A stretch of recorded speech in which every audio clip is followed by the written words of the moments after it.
மத்தேயு சுவிசேஷத்தில் இந்த 4ஆம் அதிகாரம் இந்த வசனத்தை நம்ம எத்தனையோ முறை கேட்டிருப்போம், எத்தனையோ செய்திகள் இந்த வசனத்தில் வந்து கேட்டிருப்போம். ஆனால் நான் இந்த முறை உங்களுக்கு வேறொரு செய்தி எடுக்க வேண்டும் தான் பிரயாசப்பட்டேன். அதை கடந்த வாரம் ஒரு சபையில் கூட கொடுத்துருந்தேன். ஸோ அதே செய்தியை இன்றைக்கும் நம்ம சண்டே ஸ்பெஷலாக கொடுக்கலாம் அப்படின்னு சொல்லி எல்லாம் ப்ரிப்பேர் பண்ணி வைத்திருந்த போது எனக்கு காலை வேளையில் ஆண்டவர் சில காரியங்களை என்னோடு கூட சில விஷயங்களை பேசினார். சரி, அது உங்களுக்கு பிரயோஜனமாக இருக்குமே அப்படின்னு சொல்லித்தான் இந்த சண்டே ஸ்பெஷலில் அதை கொடுக்கலாம் அப்படின்னு சொல்லி கொண்டு வந்தோம். இந்த மத்தேயு சுவிசேஷம் 4ஆம் அதிகாரத்தில் 15வது வசனத்தில் இருள் இருக்கிற ஜனங்கள் பெரிய வெளிச்சத்தை கண்டார்கள். இந்த பெரிய வெளிச்சம் சிறிய வெளிச்சம், ரெண்டு காரியங்கள் இருக்குது. பெரிய வெளிச்சம்னு ஒன்று சொன்னாலே சிறிய வெளிச்சம்னு ஒன்று இருக்குது. சிறிய வெளிச்சம் இல்லாட்டி வெறும் வெளிச்சம்னு சொல்லலாம். இப்போ நம்ம ஏற்கனவே நம்ம சில காரியங்களை பார்த்தா மாதிரி முதற் பேரானவர்னு சொன்னாலே ரெண்டாவது இருக்கிறாங்கன்றது அண்டர்ஸ்டுட் இல்லையா? தாழ்விடங்களிலிருந்து ஏறினார் அப்படின்னாலே அங்கே இறங்கினார் என்பது அண்டர்ஸ்டுட். அந்த மாதிரி தான் இதுவும். பெரிய வெளிச்சம் அப்படின்னாலே இன்னொரு சிறிய வெளிச்சம் இருக்குது அப்படின்னு அர்த்தம். இந்த பெரிய வெளிச்சம் சிறிய வெளிச்சம் என்பது எதை குறிக்கிறது அப்படின்னா, முதல்ல பெரிய வெளிச்சம் என்பது இப்போ இயேசு அங்கே வந்த உடனே அந்த வசனம் நிறைவேறிச்சுன்னு ஏசாயா சொல்லிருச்சு. நமக்கும் வசனம் தெளிவாக இருக்குது. பெரிய வெளிச்சம் என்பது வேதாகமத்தில் 2 வெளிச்சத்தை ஆண்டவர் சொல்கிறார். ஆதியாகமத்தின் புஸ்தகம் 1ஆம் அதிகாரம் 14வது வசனத்தில் 2 வெளிச்சத்தை குறித்து சொல்லப்படுகிறது. ஒன்று பெரிய வெளிச்சம், இன்னொன்று சிறிய வெளிச்சம். அதாவது பெரிய சுடர் சிறிய சுடர் அப்படின்னு சொல்லி இங்கே நம்ம வாசிக்கிறோம். 1:16 பெரிய சுடர், பகலை ஆள பெரிய சுடரும் இரவை ஆள சிறிய சுடரும் அப்படின்னு 2 சுடர்கள், மகத்தான சுடர்கள் அப்படின்னு இருக்கு. இந்த பெரிய சுடர் என்பது எதை குறிக்கிறது அப்படின்னு சொன்னால் இயேசுவை குறிக்குது. இந்த இடத்துல அதாவது ஆதியாகமம் 1:16 சூரியனை குறிக்குது. அப்போ நீதியின் சூரியன் என்பது நம்ம எல்லாருக்கும் தெரியும். மல்கியாவின் புஸ்தகம் 4ஆம் அதிகாரம் 2வது வசனத்தில் இந்த நீதியின் சூரியனை குறித்து நம்ம எல்லாருக்குமே தெரியும். அது இயேசுவை குறிக்கும். அப்போ சூரியன் என்பது இயேசுவை குறிக்கிறது என்று சொன்னால், சிறிய சுடர் சந்திரன் என்பது எதை குறிக்கிறது அப்படின்னு பார்த்தீங்கன்னா, உன்னத பாட்டில் சபையை குறித்து சொல்லும் போது சந்திரனை போல அழகும் சூரியனை போல பிரகாசமும் உடையவளாய் வனாந்தரத்தில் வருகிற இவள் யார் அப்படின்னு சொல்லி சபையை குறித்து, மணவாளன் மேல் சார்ந்து கொண்டு வருகிற இவள் யார் அப்படின்னு இருக்கு. அதில் இந்த சந்திரன் என்பது எதை குறிக்கிறது அப்படின்னு கேட்டிங்கன்னு சொன்னால், சபைக்கான ஒரு அடையாளம். அது மாத்திரமல்ல, வெளிப்படுத்தின விசேஷம் 12ஆம் அதிகாரம் 3ஆம் வசனத்தில் அந்த ஸ்திரீ சந்திரனில் நின்று கொண்டிருந்தாள்னு இருக்கு. அதாவது அவருடைய ஸ்தானம் வந்து சந்திரன் அப்படின்னு இருக்கு. ஸோ இந்த சந்திரன் என்பது, அதாவது சிறிய சுடர் என்பது சபையை குறிக்கிறது. இன்னும் கூட நம்ம ஒருபடி மேலே போய் சொல்லலாம். இப்போ சூரியனிலிருந்து ஒளியை பெற்று தான் சந்திரன் பிரகாசிக்கும்.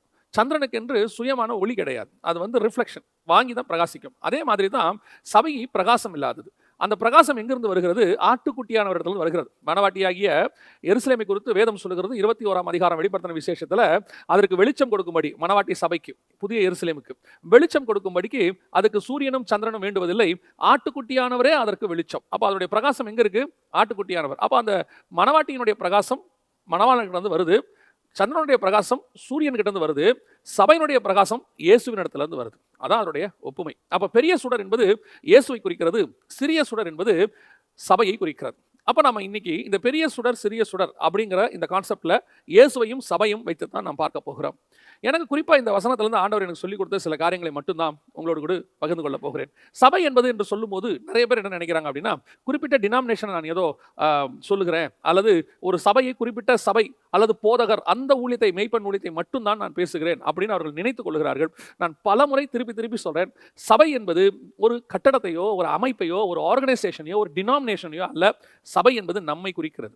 நாம் தான் இதெல்லாம் உருவாக்கி வச்சிருக்கிறோம். அது காலத்தின் கட்டாயம், அது தேவை. இப்போது இருக்கிற நிலைமைக்கு அப்படி ஒரு அமைப்பு அவசியமாக இருக்கிறது. ஆனால் மெய்யாகவே சபை என்பது நம்மை தான் குறிக்கிறது. நாம் தான் சபை, நம்மளை தவிர வேற சபை கிடையாது புதிய ஏற்பாட்டில். அப்போ நான் பேசுகிறது எல்லாமே நம்மை குறித்து சுய பரிசோதனை தான். நம்மை நாமே நிதானித்து அறிந்தோமானால் நாம் நியாயம் தீர்க்கப்படும். நம்மை பற்றி பேசிட்டாலே போதும், நம்ம சரியாயிட்டா போதும், அவ்வளோதான். நம்மில் எழுப்புதல் தேசத்தில் எழுப்புதல். நாம சரியா இருந்தால் எல்லாமே சரியா இருக்கும். ஆனால் இன்னைக்கு நாம எதையாவது சொன்னோம்னா அவர் என்னதான் குற்றப்படுத்துறாரு அப்படின்னு அவங்க அப்படி எடுத்துக்கிறாங்க. நான் திருப்பியும் சொல்றேன், நான் சொல்லுகிறது சபை என்பது நம்மை குறித்து சொல்லப்படுகிறது. இந்த இடத்துல சிறிய சுடர் என்பது சபை குறித்து, பெரிய சுடர் என்பது இயேசுவை குறித்தும் சொல்லப்பட்டிருக்கிறது. அப்போ இந்த இவங்களுக்குரிய காரியம் என்ன? இந்த பெரிய சுடருக்கும் சிறிய சுடருக்கும் உரிய காரியம் என்ன? பெரிய சுடராக இயேசு கிறிஸ்து அந்த காரியத்தை செய்துவிட்டு முடித்து விட்டார். அந்த சிறிய சுடர் தான் மற்ற காரியங்களை செய்ய வேண்டி இருக்கிறது. இந்த இடத்துல சில காரியங்களை அதை செய்ய வேண்டும் என்று ஆண்டவர் எதிர்பார்க்கிறார். என்னென்ன காரியங்கள் என்று சொல்லி பார்க்கும்போது, ஆதியாகமத்தின் புஸ்தகம் 1ஆம் அதிகாரம் 14வது வசனத்தில் முதலாவதாக, பின்பு தேவன் பகலுக்கும் இரவுக்கும் வித்தியாசம் உண்டாக்கத்தக்கதாக. நல்லா கவனிங்கள், இந்த இடத்துல வசனம் சொல்லுது பகலுக்கும் இரவுக்கும் வித்தியாசம் உண்டாக்கத்தக்கதாக அப்படின்னு இருக்கு. இந்த பகலுக்கும் இரவுக்கும் வித்தியாசத்தை உண்டாக்கக்கூடியதான ஒரு டிஃபரன்ஸ். அதே மாதிரி 18வது வசனத்தில் பாருங்க, இருளுக்கும் வெளிச்சத்துக்கும் இருளுக்கும் வித்தியாசம் உண்டாக்கவும். பகல் இரவு என்பது வேறு, இருள் வெளிச்சம் என்பது வேறு. இன்னைக்கு நம்ம ரெண்டுமே மிக்ஸ் ஆகி தான் வச்சிருக்கோம். என்ன அப்படின்னு கேட்டால், பகல்னா வெளிச்சம், இரவுனா இருள். அப்படின்னா நம்ம இது ரெண்டுமே ஒன்று தான் அப்படின்ற மாதிரி இருக்கும். இது ரெண்டும் வெவ்வேறு. பகல் இரவு வேறு, இருள் வெளிச்சம் என்பது வேறு. இவர் பார்த்தீங்கன்னா 4வது நாள் தான் சூரியனையும் சந்திரனையும் கர்த்தர் படைக்கிறார். முதல் 3 நாள்ல எப்படி இருந்துச்சு? அதுவும் முதல் நாள்லயே வெளிச்சம் உண்டாக கடவுதுங்கிறார். ஒரு நாத்திகர் இவ்விதமாக, அதாவது கிறிஸ்தவத்திலிருந்து நாத்திகத்துக்கு போனவர் இவ்விதமாக தன்னுடைய புத்தகத்தில் ஒரு கேள்வி கேட்டிருந்தார். 4வது நாளில் தான் சூரியனும் சந்திரனும் படைக்கப்பட்டதாக பரிசுத்த வேதாகமம் சொல்லுகிறது.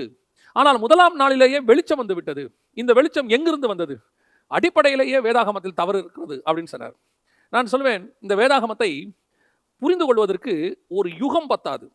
இந்த வேதாகமத்தை நான் படித்து விட்டேன் அப்படின்னு சொல்லி யாராவது சொன்னாங்க அப்படின்னு சொன்னால் நான் அவர்களை பார்த்து கொஞ்சம் சிரிக்க தான் செய்யணும். ஏன்னா இதில் நீங்கள் எவ்வளவு படிச்சுட்டேன்னு சொன்னாலும் அது ஒரு துளி அளவு தான். ஏன்னா இதுக்குள்ள அவ்வளவு பொக்கிஷம் இருக்கு.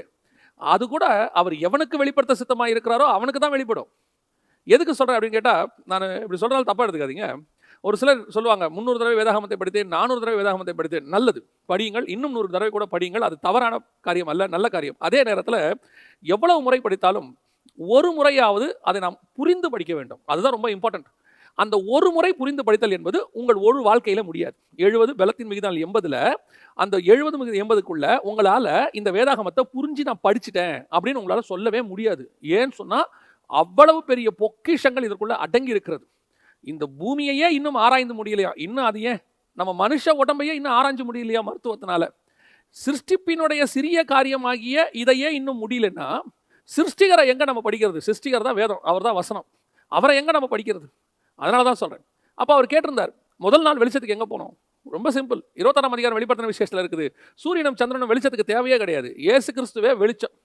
அந்த வெளிச்சம் தான் ஏசாயா சொல்லுது, இருளில் இருக்கிற ஜனங்கள் பெரிய வெளிச்சத்தை கண்டார்கள். அதோட என்ன அர்த்தம்? இயேசு கிறிஸ்து பகல்ல தான் இருக்கிறாரு. பகல்ல போய் தான் பிரசங்கம் பண்றாரு கலிலேயாவுக்கு, நைட்ல போல. அப்போ இருளில் இருக்கிற ஜனங்கள்னா எதை குறிக்கிறது அப்படின்னா, பாவத்தில் இருக்கிற ஜனங்கள் பெரிய வெளிச்சத்தை கண்டார்கள். யோபு புஸ்தகம் சொல்லுது, இருள் என்பது மரண இருள் அப்படின்னு இருக்கு. யோபு 24:17. யோபு 30 சொல்லுது, 30:26 தீமை என்கிறதான இருள். இங்கே தீமை, மரணம், இது எல்லாத்துக்கும் அடையாளமாக தான் இருள் இருக்கு. அப்போ அந்த தீமைக்குள்ள இருக்கிற ஜனங்க, பாவத்துக்குள்ள இருக்கிற ஜனங்க, மரணத்துக்குள்ள இருக்கிற ஜனங்க, இவங்க அத்தனை பேருக்கும் வழி தெரியாமல் ஏறக்குறைய 2000 வருஷமா இருக்கிறார்கள். அப்படி இருக்கிறவர்களுக்கு வெளிச்சம் உண்டாயிற்று. அதான் பெரிய வெளிச்சம். அதாவது என்ன பெரிய வெளிச்சம்? ஒரு பகல் வருகிறது அவர்கள் வாழ்க்கையில. அதான் ஆண்டவர் சொல்றாரு, நான் பகலில் கிரியை செய்து கொண்டிருக்கிறேன். யோவான் எழுதின சுவிசேஷத்தில் சொல்லும் போது நான் பகலில் கிரியை செய்து கொண்டிருக்கிறேன் அப்படிங்கிறார் ஆண்டவர்.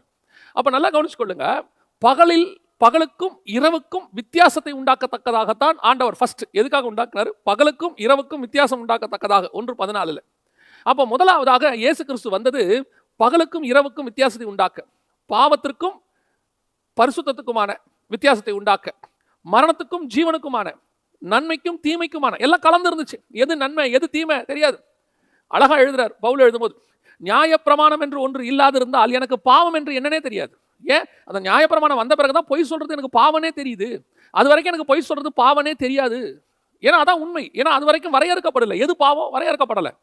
கொலை செய்யறது பாவமாக வரையறுக்கப்படவில்லை. எப்பொழுது வரைக்கும்? காயின் காலம் வரைக்கும், லாமேக்கு காலம் வரைக்கும்.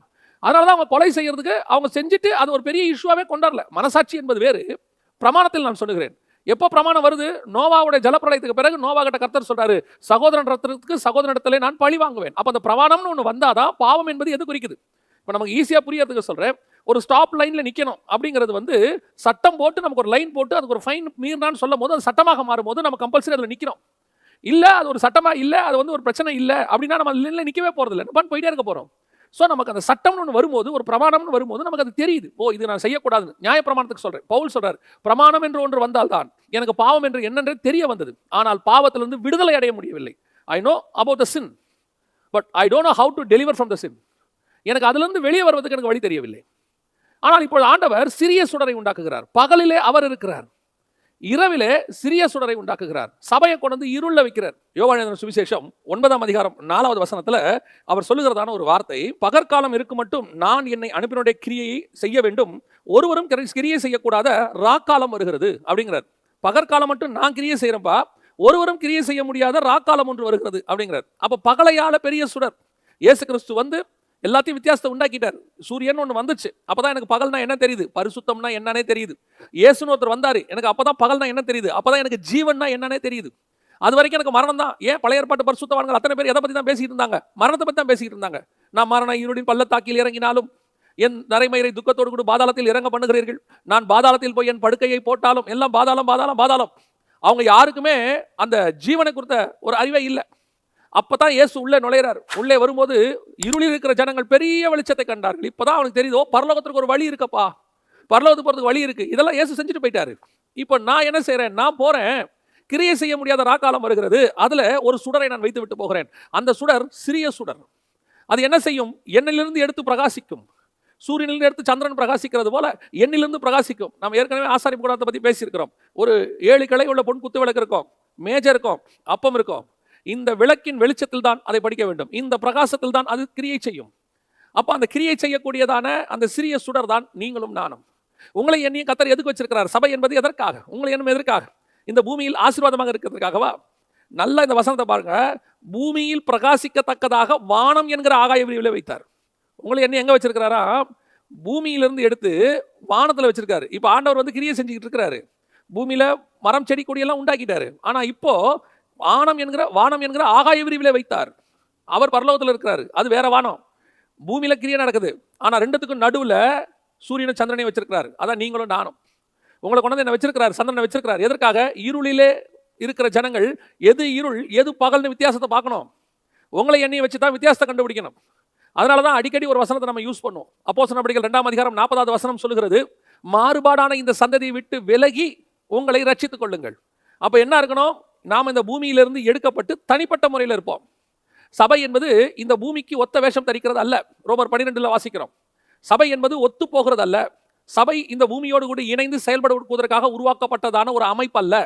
சபை பூமியிலிருந்து எடுத்து வானத்தில் வைக்கப்பட்டதான, அதாவது கொஞ்சம் உயரத்தில் வைக்கப்பட்டதான ஒரு அமைப்பு. இது எதற்காக? இந்த பூமியில் பிரகாசத்தை வீசுவதற்கு. அதாவது இந்த பூமிக்கு வெளிச்சத்தை கொடுப்பதுக்கு. எப்போ வெளிச்சத்தை கொடுப்பதுக்கு? இருளில் இருக்கும்போது. இப்போ இயேசு இல்லாத காலம் 2000 வருஷம். இயேசு வரும்போது வெளிச்சத்தை உண்டாக்கிட்டு போயிட்டார். இப்போ இயேசு எல்லாரும் தெரியும். அப்போ அந்த நீதியின் சூரியன் போயிருக்கு, அது திருப்பி வரும், திருப்பி உதிக்கும். அது வரைக்கும் இந்த பூமியில் வெளிச்சம் வீசுவதற்கு ஒரு சிறிய சுடரை வைத்திருக்கிறார். அதுதான் சபை. நீங்களும் நானும் இந்த பூமியில் இருக்கிறவர்களுக்கு வெளிச்சம் உண்டாக்குவதற்காக வைத்திருக்கிறோம். இன்னைக்கு சபை அந்த வெளிச்சத்தை வீசுகிறதா? இருளில் இருக்கிற ஜனங்கள், அந்த இரவில் நடக்கிற ஜனங்கள், பாவத்தில் நடக்கிற ஜனங்கள், மரண இருளில் இருக்கிற ஜனங்கள், தீமை என்கிற இருளில் இருக்கிற ஜனங்கள் உங்களை என்னையும் பார்த்து வெளிச்சம் தண்டைக்கு வருவார்களா? இன்னைக்கு சபை அப்படிப்பட்டதான ஒரு இடத்துல ஸ்தானத்தில் இருக்குதா? ஆராய்ந்து பார்க்கணும். இன்னைக்கு சபையே எப்படி இருக்கு? இருளில் இருக்கு. சபை எதுல இருக்கு? தீமையில இருக்கு. சபைக்கும் உலகத்துக்கும் என்ன வித்தியாசம்? பைபிள் சொல்லுது, வித்தியாசத்தை உண்டாக்கத்தக்கதாக தான் கர்த்தர் உங்களை என்னையும் உண்டாக்கினார். இன்னைக்கு நாம வித்தியாசத்தை உண்டாக்கக்கூடியவர்களாக இல்லை. நாம் இருளோடு கூட அந்த ஒளியை இழந்தவர்களாக. நீதியின் சூரியன் எப்போ சந்திரன் தன் ஒளியை இழக்கும் தெரியுமா? எப்போ சூரியனுக்கும் சந்திரனுக்கும் நடுவில் பூமி வருதோ, அப்படி பூமி வந்துருச்சுன்னா அந்த பூமி சூரியன்லேருந்து வரக்கூடியதான வெளிச்சத்தை சந்திரன் மேலே விடாமல் தடுத்துருச்சுன்னா, அந்த பிரகாசம் வராமல் போச்சுன்னா சந்திரன் இருளடையும். ஏன்? அதுக்கு சுயமாய் பிரகாசிக்கிற தன்மை கிடையாது. அது ஒவ்வொரு நாளும் அந்த சூரியனிலிருந்து வருகிற பிரகாசத்தை எடுத்துத்தான் பூமிக்கு கொடுத்து கொண்டிருக்கிறது. என்னைக்கு சபை கிறிஸ்துவுக்கும் சபைக்கும் நடுவில் உலகம் வருகிறதோ, அந்த உலகம் வந்த உடனே கொஞ்சம் கொஞ்சமாக அந்த சந்திரனுடைய வெளிச்சம் மறைந்து கொண்டே வரும். நன்றாய் கவனிங்கள். சூரிய வெளிச்சம் மறையாது. இந்த உலகத்தில் இருக்கிறவர்களுக்கு சூரிய வெளிச்சம் மறையும், ஆனால் சந்திர வெளிச்சம் இல்லாமல் போகும். ஏன்? சந்திரனுக்கு வெளிச்சம் கிடையாது. அந்த சந்திரனுடைய வெளிச்சம் மறைக்கப்பட்டு போகும். அப்ப என்ன ஆகுது? இந்த பூமியில அது தன் பிரகாசத்தை வீச முடியாதபடிக்கு இருளுக்குள் போகிறது. சந்திரனும் இருளுக்குள் போகிறது. இதுதான் நடக்குது இன்னைக்கு. தேவனுக்கும் சபைக்கும் நடுவில் இன்னைக்கு உலகம் வந்துருச்சு. இன்னைக்கு உலகம் வந்தனுடைய விளைவு, முதல் ஃபேக்ட், சூரியனிலிருந்து வரக்கூடிய வெளிச்சம் சந்திரனுக்கு வரவில்லை. இன்னைக்கு எத்தனை பேர் கிறிஸ்துவினுடைய வெளிச்சத்தை எடுத்து இந்த பூமிக்கு பிரகாசித்துக் கொண்டிருக்கிறார்கள்? கிறிஸ்துவினிடத்திலிருந்து வரக்கூடிய வெளிச்சம் தான் இவர்கள் பார்க்கணும். கவனிங்கள். நீங்கள் தேவனோடு கூட இருக்கும்போது, நல்லா ஜெபிக்கும் போது, நல்ல வேதத்தை வாசிக்கும் போது ஒரு பிரகாசம் இருக்கும், ஒரு மகிமை இருக்கும், ஒரு வித்தியாசம் இருக்கும். உங்களை பார்த்து கேட்பார்கள், உன் முகம் இன்னைக்கு கொஞ்சம் வித்தியாசமா இருக்குதே. நான் சொல்றது ஆவிக்குரிய வாழ்க்கையினுடைய நார்மல். இதுவே இன்னைக்கு பயங்கர ஸ்டாண்டர்ட்னு சொல்றாங்க. சிலரோட நீங்க உட்காந்து பேசி பார்த்தீங்கன்னா வசனம் பேசிக்கிட்டே இருக்கலாம்னு தோணும். அவங்க கூட உட்காந்தாலே வசனம் தானா வரும். அவங்க கிட்ட வசனத்தை தவிர வேற எதுவும் பேச தோணாது. அப்படி முடிச்ச உடனே அவங்க எழுந்திரிச்சு போயிடுவாங்க, நம்மளும் எழுந்து வந்துருவோம். அவங்க கிட்ட போனது வசனம் பேசுறதுக்காக மட்டுமே இருக்கும். சிலர்கிட்ட போய் நீங்க உட்காந்தீங்கன்னா உலக கதையிலேருந்து, அரசியல் கதையிலேருந்து தேவையில்லாத கதையை அரட்டடிச்சுக்கிட்டே இருப்பாங்க. ஸ்டார்ட் பண்ணும்போது சும்மா ஒரு வசனத்தில் ஸ்டார்ட் பண்ணுவாங்க. இந்த இன்ஜின் ஸ்டார்ட் பண்ணுறதுக்கு கொஞ்சம், அந்த காலத்துலலாம் டீசல் இன்ஜினை ஸ்டார்ட் பண்ணுறதுக்கு கொஞ்சம், ஃபஸ்ட்டு ஸ்டார்ட் பண்ணுறதுக்கு கொஞ்சம் பெட்ரோல் ஊற்றுற மாதிரி, ஹைப்ரிட் இன்ஜின் மாதிரி. அப்புறம் பார்த்தீங்கன்னு சொன்னால் முழுக்க உலகத்துக்கு போயிடும். அவங்களோட பேசிட்டு வரும்போது பார்த்தீங்கன்னா ஒரு வெறுமை இருக்கும். ஆனால் சிலரோடு நீங்கள் பேசி பாருங்கள், அவங்களோட இருக்கிற, அவங்க கூட உட்காந்துட்டு இருக்கலாம் போல இருக்கும். அவங்க கூட பேசிகிட்டே இருக்கலாம் போல தோணும். இன்னும் கொஞ்சம் நேரம் பேச மாட்டாங்களான்னு தோணும். இது நான் சொல்றது ஆவிக்குரிய வாழ்க்கையினுடைய நார்மல். இது இன்னைக்கு பயங்கர ஸ்டாண்டர்ட் ஆயிருச்சு. ஆனா ஆவிக்குரிய வாழ்க்கையுடைய உச்சம் என்ன தெரியுமா? கிறிஸ்துவினுடைய சாயல் மோசேயினுடைய முகத்தில் பிரகாசிக்கும். அந்த பிரகாசத்தினுடைய உச்சம் எப்படி இருக்கும்னா, உன் முகத்தை பார்க்க முடியாதபடிக்கு இருக்குது, மூடிக்கொள்ளுங்கிற அளவு இருக்கும். அது எப்படி ஆயிரும் தெரியுமா? ஒரு பீரியட்ல உங்ககிட்ட வந்து உட்கார்றதுக்கு அவங்க பயப்படுவாங்க. அதான் அப்போஸ்தலரை வந்து சேருவதற்கு அவர்கள் ஜனங்கள் பயப்பட்டார்கள் இருக்கு. சாதாரணமா உட்கார்ந்து பேச முடியாது யாரும். தேவையில்லாதவங்க பக்கத்துல வரமாட்டாங்க. உங்க மேல ஒரு அபிஷேகத்தினால் உண்டாகிற ஒரு கவர் இருக்கும். அந்த கவர் ஆவிக்குரிய பயத்தை உண்டாக்கும். நல்லா கவனிச்சுக்கொள்ளுங்க. நான் சொல்றது மாம்ச பயம் அல்ல, ஆவிக்குரிய பயம். அவர் கூட உட்கார்ந்து சும்மா பேச பரலோகம் அனுமதிக்காது. அந்த ஸ்டாண்டர்டுக்கு நீங்க நானும் வருவோம். இந்த வித்தியாசம், அந்த பிரகாசம் உங்கள் மேல் வந்து இதை நீங்கள் உலகத்துக்கு வீசணும். அந்த இடத்துக்கு, அந்த ஸ்டாண்டர்டுக்கு நீங்க வந்தீங்கன்னு சொன்னீங்க, இந்த உலகம் உங்களை பிரமிப்பாக பார்க்கும். எப்படி பிரமிப்பா பார்க்கும்? இந்த பிரகாசம் சூரியனிலிருந்து வரக்கூடிய பிரகாசம், அதுதான் உங்களுக்கு எங்கிட்ட ஆண்டவர் உண்டாக்குறாரு. அப்போ நீங்களும் நானும் எப்படிப்பட்டவங்களா இருக்கணும்? வித்தியாசத்தை உண்டாக்குறவர்களாக, பாவத்துக்கும் பரிசுத்தத்துக்கும் நடுவுல நம்ம இருக்கணும். நம்மளை பார்த்தா தெரியணும், ஓ இது பரிசுத்தம். நம்மளை பார்த்தா தெரியணும், இது ஜீவன். நம்மளை பார்த்தா தெரியணும், இது உண்மை. நம்மளை பார்த்தா தெரியணும், இதுதான் சத்தியம். இன்னைக்கு சபை எப்படி இருக்குது? சூரியனுக்கும் சந்திரனுக்கும் நடுவுல பூமி வந்த மாதிரி தேவனுக்கும் சபைக்கும் நடுவுல இன்னைக்கு உலகம் வந்துருச்சு. உலகம் வந்து சூரியனுடைய வெளிச்சம் முதல்ல உங்க மேல விழாதபடிக்கு மறைச்சிடும். இன்னைக்கு நிறைய சபைகள் இருளில் இருக்கிறது. அப்ப சபை நடக்குதே, நல்லா கவனிச்சுக்கொள்ளுங்க. எல்லா வெளிச்சமும் இருக்கு, எல்லா வெளிச்சமும் இருக்கு. பலிபீடத்துல ஒரு வெளிச்சம் இருக்கு, அது அக்கினியின் வெளிச்சம். பலிபீடத்துல இருக்கிற வெளிச்சம் அக்கினியின் வெளிச்சம். பரிசுத்த ஸ்தலத்துல ஒரு வெளிச்சம் இருக்கு, அது பொன் குத்து விளக்குகளின் வெளிச்சம். மகா பரிசுத்த ஸ்தலத்துக்கு ஒரு வெளிச்சம் இருக்கு, அது தேவனுடைய மகிமையின் வெளிச்சம். உங்க சபைக்குள்ள எந்த வெளிச்சம் இருக்கு? அக்கினியின் வெளிச்சம் கட்டையை போட்டு எரிய விடுறது, அது மனுஷனால் உண்டாக்கப்படுகிறது. ஆனால் உள்ள இருக்கிற 7 பொன் குத்து விளக்கின் வெளிச்சம் இருக்குது, அது அணையாதபடி பாதுகாக்க வேண்டிய வெளிச்சம். அது ஆசாரியன் ஒவ்வொரு நாளும் ரெடி பண்ணிட்டே இருக்கணும், விளக்கு அணையாதபடிக்கு. அது 24 hours. இது அக்கி பலிபீடத்து அக்கினி அணைஞ்சிரும், திருப்பி மறுநாள் சூடாக்கணும். பலி வரும்போது தான் அது ஆகும். அப்பப்போது சூடாய் அணையும் பலிபீடம்.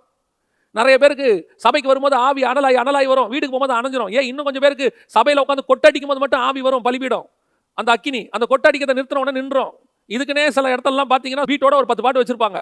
கன்வென்ஷன்னா ஸ்பீட் பீட்டோட ஒரு 10 பாட்டு, அதுவும் கடைசி அந்த கன்வென்ஷனுடைய ஆராதனை முடியும் போது நல்ல 2 ஸ்பீடு பீட்டோட போட்டு 4 பாட்டை போட்டு இறக்கினாதான் அவங்களுக்கும் பாடின மாதிரி ஒரு இன்ட்ரெஸ்ட். பலிபீட அக்கினி அப்படியே அணைஞ்சிரும், நல்லா எரியும் திகுன்னு அப்படியே அணைஞ்சிரும். இந்த அக்கினி வேறு, உள்ளுக்குள்ள ஒரு அக்கினி இருக்கு. இது என்ன தெரியுமா? குத்து விளக்குகளின் அக்கினி. இதை ஆசாரியன் ஏத்துவான், மைல்டா எரியும், ஆனா அணையாம எரியும். அணையக்கூடாதபடிக்கு ஆசாரியன் பார்த்துக் கொள்வான். அதுதான் வேதத்தினால் கிடைக்கக்கூடியதான அக்கினி, தேவனால் உண்டாக்கக்கூடிய அக்கினி. ஆனா 3வது ஒன்று இருக்கு, அது யாரும் ஏத்துற அக்கினி இல்ல, பரலோகத்திலிருந்து இறங்குகிற அக்கினி. அந்த அக்கினி தான் சபைக்குள்ள இருக்கணும். அந்த மகிமை தான் உங்க மேலேயும் என் மேலேயும் இருக்கணும். இது ஏதோ சும்மா போய் 10 நிமிஷம் கை தட்டிட்டு வந்துட்ட உடனே ஆவியில நிறைஞ்சாச்சு, நீங்களும் சாட்டிஸ்ஃபைட், அங்க இருக்கிறவங்க சாட்டிஸ்ஃபைட். ஓ பிரசன்ஸ்ல அவருக்கு நிறைஞ்சிட்டாங்க, அவர் அப்படி நீங்க நிறைஞ்சு முடிஞ்சாதான் அவருக்கும் திருப்தி. நீங்க நல்ல மைல்டா ஆவியில நிறைஞ்சிங்கன்னு வச்சுக்கோங்க, இவங்களுக்கு ஒத்து வராது. ஏன்னா இவன் அவங்களுடைய எந்தூளியே நடத்தி பழக்கப்பட்ட ஆளு, விசிலடி ஆடு அப்படி பழக்கப்பட்டவன் இவன். பலிபீடம், இது பலிபீடத்துல ஏறி அணையும், டான்ஸ் ஆடி வரும். ஆனா உள்ளுக்குள்ள இருக்கிற அக்கினி இருக்கு பாருங்களேன், அது அப்படியே ஆவியில நிரம்பும், ஆவியோடும் உண்மையோடும் அப்படி இருக்கும். அதையும் தாண்டி உள்ள போகும்போது அது வேற அனல், அது மனுஷரால உண்டாகிற அனல் இல்ல, தேவனுடைய அனல். அதுல நீங்க நிரம்பணும் பாருங்களேன். அப்படி ஒரு சபைக்குள்ளதான் நம்ம இருக்கணும். அந்த வெளிச்சம் தான் சபைக்குள்ள வரணும். இன்னைக்கு அந்த வெளிச்சம் இருக்கா? இன்னைக்கு சபையை உலகம் மூடி இருக்கு, இன்னைக்கு சபை இருள்ல இருக்கு. இன்னைக்கு எல்லாருக்கும் எந்த வெளிச்சத்துல இருக்கிறாங்க? சும்மா பலிபீட வெளிச்சத்துல இருக்காங்க. இவங்களுக்குள்ள அந்த வசன வெளிச்சம், குத்து விளக்கின் வெளிச்சம் இல்ல, பரலோகத்தினுடைய மகிமை அந்த வெளிச்சம் இல்ல. இப்ப இருக்கிறதெல்லாம் வெளியே இருக்கிற பலிபீடம், அப்படியே தூபம் போட்டு கட்டையை போட்டு எரிய விடு, அப்புறம் அணைஞ்சு போகுது. அப்புறம் அதுல ஒரு திருப்தி. ஆனா நல்லா கவனிச்சுக்கொள்ளுங்க, நீங்க எவ்வளவு ஆவியில நிறைஞ்சிட்டு வந்தாலும் 1/2 மணி நேரம் கழிச்சு ஒரு வெறுமை இருக்கும். வீட்டுக்கு போகும்போது என்னன்னா, அப்படியே ஆவியில நிறைஞ்சு வெளியே வந்தோன்னா அப்படியே மாம்சத்துல பேசுவான். ஒரே நேரத்துல ஆவியில நிறைஞ்சிட்டு வெளியே வரும்போது அவ்வளவு ஆவியில நிறைஞ்சா எப்படி இருக்கணும் மகிமை? அந்த மகிமை அவனை விட்டு நீங்கிறதுக்கு எவ்வளவு நேரம் ஆகணும்? நான் ஒரு உதாரணத்துக்கு சொல்றேங்க. ஒரு நல்ல காஃபி குடிங்க, ஒரு 2 மணி நேரம் அந்த டேஸ்ட் நம்ம வாயில இருக்கு பாருங்களேன். ஒரு நல்ல சாப்பாடு சாப்பிடுங்க, நீங்க அந்த ஸ்மெல் பாருங்க, கையில ஒரு 1 மணி நேரமாவது இருக்குது. நீங்க மீன் ஸ்மெல் பாருங்க, கொஞ்சம் நேரத்துக்கு இருக்கும். ஆவியில நிறையறீங்களே, அதனுடைய வாசனை உங்களுக்குள்ள எவ்வளவு நேரம் இருக்கணும்? அப்படியே நிறைஞ்சு அடுத்த 5வது நிமிஷம் மொத்தமா அணைஞ்சு போது அப்படியே மாம்சத்துல பேசிட்டு போறாங்க. அப்படின்னா இந்த அக்கினி தப்பான அக்கினி. இது வேற. நமக்குள்ள இருக்க வேண்டியது என்ன தெரியுமா? சூரியனிலிருந்து வரக்கூடிய அந்த பெரிய சுடர். இது உங்களுக்குள்ள வருதுன்னா ஜனங்க இதை பார்த்து வித்தியாசத்தை உணர்வார்கள். அதுதான் ரொம்ப முக்கியம். கர்த்தர் உங்களை என்னையும் வித்தியாசத்துக்காக வச்சிருக்கிறாரு. பார்க்கிறவன் தெரிஞ்சுக்கணும், இதுதான்டா பரிசுத்தம், இதுக்கு பேர் தான் சத்தியம், இதற்கு பேர் தான் நித்திய ஜீவன், இந்த சபைக்கு பேர் தான் சத்தியம் உள்ள சபை, இதுதான் உண்மை, இப்படித்தான் ஒரு ஊழியன் இருக்கணும், இப்படித்தான் ஒரு விசுவாசி இருக்கணும் அப்படிங்கிற மாடல் மற்றவங்களுக்கும் நமக்கும் வித்தியாசத்தை, பகலுக்கும் இரவுக்கும் வித்தியாசத்தை உண்டாக்கத்தக்கதாக. அந்த வித்தியாசம் உங்களுக்கு எனக்கு இருக்குதா? அது உங்க மேல அந்த வித்தியாசத்துக்குள்ள நீங்க வந்திருக்கிறீங்களா? அதை ஆராய்ந்து கொஞ்சம் பாருங்களேன், எந்த இடத்துல நீங்க நானும் இருக்கிறோன்னு சொல்லி. சுய பரிசோதனை தான். உங்களை பார்க்குறவங்க உங்களை பார்த்த உடனே ஒரு உணர்வு வரும். அது அது நடக்கும். ஒருத்தர் பார்த்தவனே சொல்றான், மேசியாவை கண்டோம், வேதத்தில் சொன்னதா அப்படியே இருக்கியா அந்த அவர் தான் யா மேசியா. இப்போ பாருங்க, ராஜா ஒருத்தன் ஆட்களை அனுப்புறான், அவங்க போறாங்க, போயிட்டு நான் பிழைப்பனா பிழைக்க மாட்டானா ஞானதிஷ்டிக்காரங்கிட்ட போய் கேட்க சொல்றான். அவங்க போறாங்க, வழியில் இருக்கிற தீர்க்கதரிசி கேட்குறான், எங்க போறீங்க அப்படின்னு சொன்ன உடனே அவங்க சொல்றாங்க, உடனே அவன் கேட்குறான், இஸ்ரவேலிலே தீர்க்கதரிசி இல்லை என்றா வெளியே போறீங்க, ராஜா கிட்ட போய் சொல்ல, அவன் பிழைக்க மாட்டான் போய் சொல்லுன்னு. வந்து சொல்றாங்க, ராஜா இந்த மாதிரி ஒரு தீர்க்கதரிசி சொன்னா ராஜா. ஓகே, யார்பா சொன்னா? தெரியாது. எப்படிப்பா இருந்தான்? அவங்க சொல்றாங்க, ஒட்டக மயிர் ஆடை, அவன் எலியாதான். அந்த அடையாளத்தை சொன்ன உடனே அவன் எலியாதான். அதுதாங்க நீங்களும் நானும் பார்த்த உடனே சொல்லணும், அது யோவான் ஸ்நானகன் தான். பார்த்த உடனே சொன்னோம், இது மேசியா தான். பார்த்த உடனே சொன்னோம், இது தேவனுடைய சபை. இதை நீங்க ப்ரூஃப் பண்ணலாம் வேண்டாம் பாருங்களேன். இது நீங்க உட்காந்துட்டு தனிப்பட்ட முறையில் சிலர்லாம் தங்களை ப்ரூஃப் பண்ணுவாங்க. நான் யார் தெரியுமா? நான் 21ஆம் நூற்றாண்டு தீர்க்கதரிசி, 20ஆம் நூற்றாண்டு எலியா, 22ஆம் நூற்றாண்டு யோபு, இப்படி சுய பிரஸ்தாபங்கள். நீங்க யாரா இருக்கணும் தெரியுமா? நீங்க அமைதியா இருங்க. சந்திரனா உங்க மேல பிரகாசிக்கிற அந்த பிரகாசம் ஜனங்களை சொல்ல வைக்கும், இது சந்திரன், இது தேவனுடைய சபை, இது தேவனுடைய வீடு அப்படி சொல்லுவாங்க. இருள் இருக்கிற ஜனங்க என்ன செய்வாங்க தெரியுமா? அடுத்து அந்த வெளிச்சத்துக்கு ஓடி வருவாங்க. ஆண்டவன்மாரை ரட்சிக்கப்பட என்ன செய்ய வேண்டும்? கைதி கிட்ட யார் வருவா? சிறைச்சாலை அதிகாரி வருவான். ஆண்டவன்மாரை ரட்சிக்கப்பட ஏன்? அங்க இருக்கு வெளிச்சம். கைதி, சிறைச்சாலை இருக்கிற கைதி கிட்ட ராஜா ஓடி வருவான். இந்த சொப்பனத்துக்கு எனக்கு விளக்கம் சொல்லுப்பா. ஏன்? நீ தேவ ஆவியை பெற்ற மனுஷன். அதுதான், நெருப்புக்குள்ள இருக்கிறவங்கிட்ட முகங்குப்புற விழுவான் ராஜா, பரலோகத்தின் தேவன். ஏன்? உனக்குள்ள ஒரு பிரகாசம் இருக்கு, நீ தேவனுடைய பிள்ளைகள். அந்த பிரகாசம் உங்கள் மேலும் என் மேலும் வரணும். அதுக்கு தான் கர்த்தர் பூமியில உங்களை என்னை வச்சிருக்கிறாரு. இந்த பூமியிலிருந்து கொஞ்சம் அப்படி வெளியே எடுத்து வச்சிருக்கிறாரு. நான் பூமிக்குரியவன் அல்ல. அதான் ஆண்டவர் சொல்றாரு, நீங்கள் உலகத்துக்குரியவர்கள் அல்ல. நான் இந்த உலகத்துக்கு பிரகாசிக்கிறதுக்காக வைக்கப்பட்டதாவன். நான் வேற எதுக்காக இந்த உலகத்துல இல்லை. நான் இந்த உலகத்தோட சேர்ந்து உலகத்தை எனக்குள்ள அனுமதிச்சிட்டேனா, எப்ப எனக்கும் தேவனுக்கும் நடுவில் உலகம் வந்துருச்சோ இருள் அவ்வளவுதான். நல்லா தெரியணும், கொஞ்சம் கொஞ்சமா அந்த பூமி உள்ள வர வர, உலகம் உள்ள வர என்னுடைய ஒளி மங்கி கொண்டே போகும். ஒரு நாள் முழுவதுமாக என் இருள் என்னை மூழ்கும். முழுவதுமாக அந்த சூரியனிலிருந்து வரக்கூடிய பிரகாசம் என்னை வராதபடிக்கு இந்த பூமி தடுத்து போடும். இன்னைக்கு ஆண்டவர் மீண்டுமாக நம்மை புதுப்பிக்க விரும்புகிறார். உன்னுடைய நோக்கத்தை கர்த்தர் சொல்கிறார். ஏன் நான் உன்னை உண்டாக்கினேன்? இந்த உலகத்திலிருந்து உன்னை எடுத்துக்கொண்டு நான் தனிப்பட்ட முறையில் ஏன் வைத்தேன்? நீ உலகத்தை முழுவதுமாக உள்ளே இழுத்தால் இருள் தான் உன்னுடைய முடிவு. இன்னைக்கு ஒரு தீர்மானம் எடுக்கணும். இல்லை ஆண்டவரே, நான் இந்த பூமிக்கு பிரகாசிக்கும்படி, உங்களுடைய ஏரியாவுக்கு நீங்க தான் பிரகாசம், உங்களுடைய சிட்டிக்கு நீங்க தான் பிரகாசம், உங்க சபை தான் பிரகாசம். நான் திருப்பியும் சொல்றேன், ஐயோ நான் ஒரு மோசமான கண்ட்ரியில் இருக்கிறேன், இங்கெல்லாம் ஆண்டவரை பற்றி சொல்ல முடியாது. சொல்ல வேண்டாம், நீங்க சொல்ல வேண்டாம். நீங்க கர்த்தரோடு இருந்து பாருங்க. வழிவாசல் தானா திறந்து அந்த அந்த ஊரில் இருக்கிற உங்ககிட்ட வருவாங்க, உங்ககிட்ட வந்து பேசுவாங்க, உங்ககிட்ட வந்து கேட்பாங்க. எப்படி யோசேப்பு அவர் போய் காஸ்பல் சொன்னாரா? அவர் சொல்றாரு, என்னை பற்றி கொஞ்சம் ராஜா கிட்ட சொல்லு. ஆண்டவர் பார்த்தாரு, உன்னை பற்றி ராஜா கிட்ட சொல்ல வேண்டிய அவசியம் இல்லை அப்படின்னா நானே சொல்லிடுவேன். உன்னை உயர்த்துற அதிகாரம் அவன் கையில் இல்லை, என் கையில் இருக்கு. கொஞ்சம் வெயிட் பண்ணி யோசேப்பு, உன்னை தேடி ராஜா வருவான் ஜெயிலுக்கு. அதான் உண்மை, ராஜா வருவான் ஜெயிலுக்கு. நீ ஏன்பா நீ ராஜா கிட்ட போய் ரெக்கமெண்டேஷனுக்கு வெயிட் பண்ற? காஸ்பல் ராஜாவுக்கு நான் கொண்டு போறேன். வந்தது ஒரு நாள். அதே மாதிரி தான் சில நினைச்சிட்டு இருக்கிறாங்க, எப்படி ஆண்டவர் என்னை எடுத்து பயன்படுத்துவாரு, என்னை எப்படி ஆண்டவர் யூஸ் பண்ணுவாரு, நான் ஒரு ஜெயிலுக்குள்ள, நான் ஒரு சிறைச்சாலைக்குள்ள, நான் ஒரு ஒண்ணுமில்லாத இடத்துல, நான் ஒரு கிராமத்துக்குள்ள, நான் எதுக்குமே பயன்படாத, எந்த டேலண்ட்டுமே இல்லாமல் முடங்கி கிடக்கிறேனே, நீ கொஞ்சம் வெயிட் பண்ணு. உங்ககிட்ட இருந்து உனக்கு பயன்படுத்துறதுக்கான வாய்ப்பு உன்னை தேடி வரும். உன்னை உயர்த்துகிற வாய்ப்பு உன்னை தேடி வரும். நாட் ஒன்லி இந்த மினிஸ்ட்ரி. பல நேரங்களிலே எல்லா எலிஜிபிலிட்டியோட இருக்கும், எல்லா எலிஜிபிலிட்டியோட இருக்கும். ஆனா நமக்கு கிடைக்கல, நமக்கு அது அடைக்கப்பட்டிருக்கு. ரொம்ப நாளா வெயிட் பண்ணிட்டு இருக்கிறோம். ஆண்டவர் சொல்றாரு, நீ ரெக்கமெண்டேஷனுக்கு போன, காசு கொடுத்தாவது வாங்கலான்னு பார்த்தீங்க, இல்லை அவரை பிடிச்சா கிடைக்கும், இவரை பிடிச்சா கிடைக்கும், அந்த மந்திரியை பிடிச்சா கிடைக்கும், இந்த எம்எல்ஏவை பிடிச்சா கிடைக்கும், காசு போனது தான் மிச்சம். ஆண்டவர் சொல்றாரு, ஜஸ்ட் வெயிட். நீ இருக்கிற இடத்துக்கு வந்து உன்னை கூட்டிட்டு போறதுக்கு நான் ஆள் வச்சிருக்கிறேன். நான் மட்டும் உனக்கு கொடுக்கணும்னு டிசைட் பண்ணிட்டேன்னா நான் ஆளை அனுப்பி உனக்கு கூட்டிட்டு போவேன். ஆனால் நான் கொடுக்க கூடாதுன்னு உனக்கு டிசைட் பண்ணிட்டேன்னா நீ எவ்வளோ பேரை தேடினாலும் வெளியே போக முடியாது. ராஜாவுடைய பானபாத்திரக்காரனையே நீ கையில வச்சு எனக்கு அவனுக்கு நன்மை செஞ்சு என்னை எப்படியாவது இங்கேருந்து காப்பாத்தினாலும் நான் உன்னை காப்பாற்ற விட மாட்டேன்.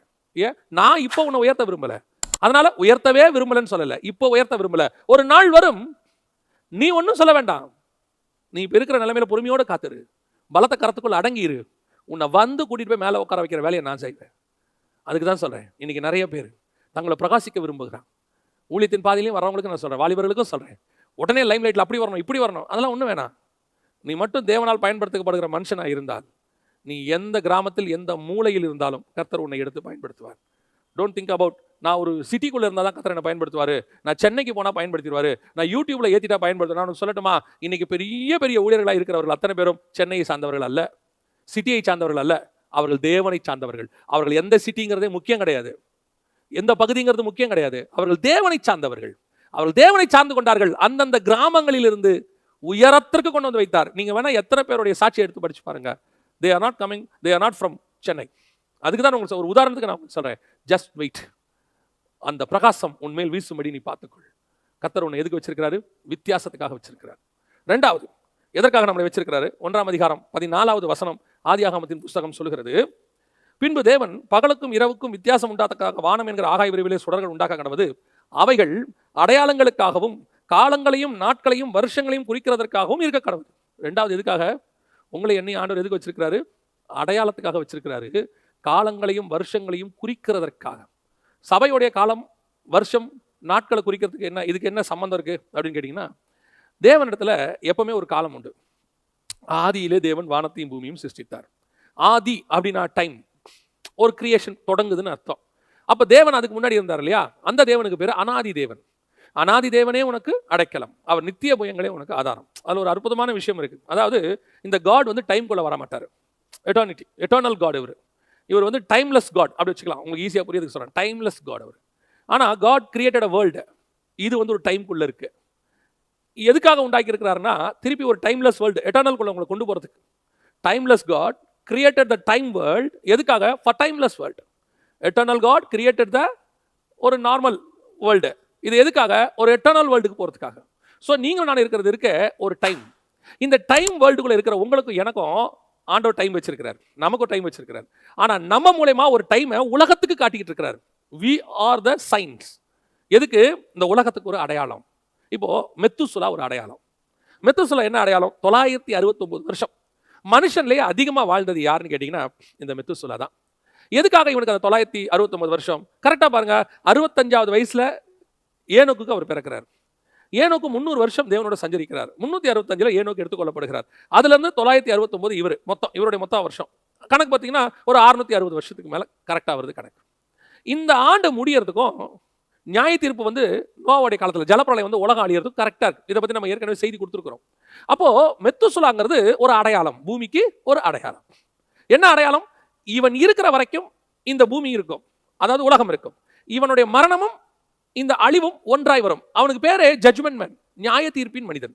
அதனாலதான் யூதா 14 ஏனோக்கு 1000 பரிசுத்தவான்களோடு தேவன் பூமியை நியாயம் தீர்க்க வருகிறார் என்று முன்னறிவித்தான். இந்த வெளிப்பாடு அவனுக்கு யார் மூலமா வருது? தன் பையன் மூலமா. தன் பையன் பிறக்கும் போது வருது. அதனாலதான் அவனுக்கு நியாய தீர்ப்பின் மனிதன் பேர் வைக்கிறான். அப்ப என்ன ஆகுது? இவன் வந்து ஒரு அடையாளம். இவன் மரிக்கவும் நியாய தீர்ப்பு வரவும் சரியா இருக்கும். அப்ப இவனை பார்த்துக்கிட்டே ஜனங்க என்ன செய்யணும்? ஓ, இவன் தான் நியாய தீர்ப்புக்கு அடையாளம். இப்போ 869 வருஷம் ஆகுது மெத்துசுலாக்கு. நோவாவுக்கு வெளிப்பாடு, வேலையை கட்ட ஆரம்பி. ஏன்? இவனுக்கு இன்னொரு 100 வருஷம் தான் பாக்கி இருக்கு, அது முடியறதுக்கு நீ வேலையை கட்டணும். இதை கட்டி முடிக்கவும் இவன் வாழ்ந்து முடிக்கவும் சரியா இருக்கும். இவன் சாவா, நீ உள்ள போனோம். கரெக்ட், பாக்கா. அப்ப மெத்துசுலா யாரு? ஒரு அடையாளம். ஃபர்ஸ்ட், முதல் அடையாளம். ரெண்டாவது நோவா. நோவா கிட்ட சொல்றாரு, மனுஷன் இருக்க போகிறது 120 வருஷம் தானே. இந்த 120 வருஷத்துக்கு நிறைய விளக்கங்கள் இருக்கு. இந்த 120 வருஷம் அப்படின்னு நோவா கிட்ட சொல்றாரு. இது எதை குறிக்கிறது? நோவாக்கு அப்புறம் மோசே வரைக்கும் இந்த 120 ஒரு கான்செப்ட், ஒரு அடையாளம். எப்படி சொல்றீங்க அப்படின்னா, அடுத்து மோசே கிட்ட சொல்றாரு 70 பலத்தின் மிகுதினால் 80. மோசே 120ஓட ஃபினிஷ். நல்லா கவனிங்க, மோசே 120 வயசோட அவருடைய வாழ்க்கை முடியுது. நோவா கிட்ட சொல்றாரு மனுஷனுடைய காலம் 120 தானே. அப்ப அந்த நோவா காலத்துல இருந்து மோசே காலம் வரைக்கும் இந்த 120 ஏதோ ஒன்று சொல்லுது நமக்கு, ஒரு அடையாளம். மோசே 120 முடிக்கும் போது அவர் என்ன சொல்லிட்டு போனாரு? 70 பலத்தின் மிகுதினால் 80. ஸோ இந்த மாதிரி ஒவ்வொரு அடையாளம். அதனால தான் வசனம் சொல்லுது, எங்களின் நாட்களை என்னும் அறிவை எங்களுக்கு தாரும். இது எங்களுக்கு மட்டும் இல்ல, நாங்கள் ஒரு அடையாளமா இருக்கிறோம். இப்போ சபை எடுத்துக்கோங்க. சபை ஒரு அடையாளம். என்ன அடையாளம்? வெளிப்படுத்தின விசேஷம் 12ஆம் அதிகாரம் 3ஆம் வசனம் சொல்லுது, பின்பு வானத்திலே ஒரு அடையாளம் காணப்பட்டது. ஒரு ஸ்திரீ சூரியனை அணிந்திருந்தாள், சந்திரனிலே நின்றிருந்தாள், அவர் சிரசின் மேல் 12 நட்சத்திரங்கள் இருந்தது. இதெல்லாம் அங்க இருக்கு. 12 1 2 3 நீங்க வாசிச்சீங்கன்னா அப்புறம். அப்படின்னா என்ன அர்த்தம்? இந்த ஸ்திரீ என்பது சபைக்கான ஒரு அடையாளம். இந்த சபை என்பது அந்த உபத்திரவ காலத்தில் வரக்கூடியதான ஒரு சபைக்கான ஒரு அடையாளம். அதே மாதிரி இப்ப நமக்கு ஒரு அடையாளம் இருக்கு. இந்த சபைக்கு ஒரு காலகட்டம் இருக்கு. இந்த காலகட்டத்தை பார்த்து, எப்படி மெத்துசலாவை பார்த்து அன்னைக்கு உள்ளவங்க தெரிஞ்சுக்கணுமோ, மெத்துசலா எப்ப சாவான்னு தெரியாது, ஆனா அவன் செத்தான் அழிவு வரும். அதே தான் சபைக்கு கத்தர் கொடுத்திருக்கிறார். சபை எப்போ பரலோகத்துக்கு போகும் தெரியாது, அவர் வரும் நாளாகிலும் நாளிகையாகிலும் பிதா ஒருவரை தவிர மற்ற ஒருவனும் அறியான். அப்ப சபையை பார்த்துக்கிட்டே இருக்கணும். சபை போகும்போது இந்த பூமிக்கு அழிவு வரும். அதான் சீசர் கேட்கிறாங்க, உங்களுடைய வருகைக்கும் உலகத்தின் முடிவுக்கும் அடையாளம் என்ன? அப்ப சபை நீங்களும் நானும் ஒரு அடையாளம். உங்களை என்னையும் பார்த்து உலகம் தெரிஞ்சுக்கணும். நாம இப்ப மெத்துசலாக்கு எப்ப சாவான்னு தெரியாது, ஆனா சாவாரு, கம்பல்சரி சாவாரு, செத்தாரு. அதே மாதிரி சபை எப்ப போகும் தெரியாது, ஆனா போகும், கண்டிப்பாக போகும். அதே தான் சொல்றேன். இந்த மெத்துசலா எப்படி ஒரு அடையாளமோ நான் ஒரு அடையாளம். காலங்களையும் குறிக்கிறதுக்கு என்ன பார்க்கும்போது அவங்களுக்கு காலங்கள் தெரியணும், சபையை பார்க்க. ஆனா என்ன இப்போ ஒரு பெரிய விஷயம் அப்படின்னு கேட்டீங்கன்னா, சபையே அடையாளங்களை தேடிக்கிட்டு இருக்கு. சபையே அடையாளம், நானே அடையாளம். நானே என்ன பண்ணிட்டு இருக்கிறேன்? அடையாளங்களை தேடுறேன். அது ஒரு பெரிய கொடுமையான ஒரு விஷயம். நான் உலகத்துக்கு அடையாளமா இருக்க வேண்டியவன், உலகத்தில் இப்போது நான் அடையாளத்தை தேடிக்கொண்டிருக்கிறேன். என்னுடைய ஊழியத்தை குறித்து நான் ஒரு நாள் ஆண்டவர்கிட்ட கொஞ்சம் துக்கமாக தான் கேட்டேன். என்ன கேட்டேன் அப்படின்னா, புதிய ஏற்பாட்டுடைய பிரமாணமே கண்டு விசுவாசிக்கிறவனிலும் காணாமல் விசுவாசிக்கிறவன் தான் பாக்கியவான். அதான் புதிய ஏற்பாட்டு பிரமாணம். ஏன்னா யூதர்கள் வந்து அடையாளங்களை தேடுவார்கள். புதிய ஏற்பாட்டுக்கு வந்து அடையாளமே கிடையாது. தோமாகிட்ட ஆண்டவர் அதான் சொல்றாரு, நீ என்னை தொட்டு பார்த்ததுனால தானே விசுவாசிக்கிற, கண்டு விசுவாசிக்கிறவனிலும் காணாமல் விசுவாசிக்கிறவன் பாக்கியவான். அதான் சபைக்கான பிரமாணம். அப்படி இருக்கும்போது ஆண்டவரே, என்னுடைய ஊழியமே எல்லாருக்கும் போட்டு அந்த எவிடன்ஸை காட்டுறது தான். அதை காட்டி அவங்கள பார்த்து நம்ப வைக்கிற வேண்டியதாக இருக்கு அப்படின்னு சொல்லும் போது ஆண்டவர் எனக்கு ஆறுதலுக்கு ஒரு வார்த்தை சொன்னார். என்னன்னா, நீ காட்டுறது வந்து அடையாளம். அதாவது வேத வாக்கியங்களை அற்புதங்களினாலும் அடையாளங்களினாலும் உறுதிப்படுத்தினார். அப்ப சொல்லும் போது இது அடையாளத்தை நீ காட்டுற, இது ஒரு வகையில வேத வாக்கியத்தை உறுதிப்படுத்துது அப்படின்னு சொல்லி ஆண்டவர் சொன்னார். இப்ப நல்லா யோசிச்சு பாருங்க, நாங்கள் இந்த அடையாளங்கள்லாம் எங்கிருந்து எடுக்கிறேன் அப்படின்னு பார்த்தா உலகத்துல இருந்து தான் எடுக்கிறோம். இன்ஃபர்மேஷன்ஸ் நடக்குது, அதை எடுத்து சபைக்கு என்ன கொடுக்குறோம்? ப்ரூஃப் கொடுக்குறோம். ஆனா என்ன ஒரு விஷயம்னா, சபைதான் உலகத்துக்கு அடையாளமாக இருந்து உலகம் சபைக்கிட்ட இருந்து எடுக்கணும். எங்கிட்ட இருந்து சபை கத்துக்கணுமே, உலகம் கத்துக்கணுமே ஒழிய நான் உலகத்துல இருந்து எடுத்து சபைக்கு கத்துக் கொடுக்குறேன். இப்போ ரிவர்ஸ் கான்செப்ட் நடந்துட்டு இருக்கு. ஏன் அப்படின்னு சொன்னா, சபை அந்த இடத்தில் இல்லை, நீங்களும் நான் அந்த இடத்துல இல்லை. இப்போ கொஞ்சம் கொஞ்சமா மாறிட்டு இருக்கு.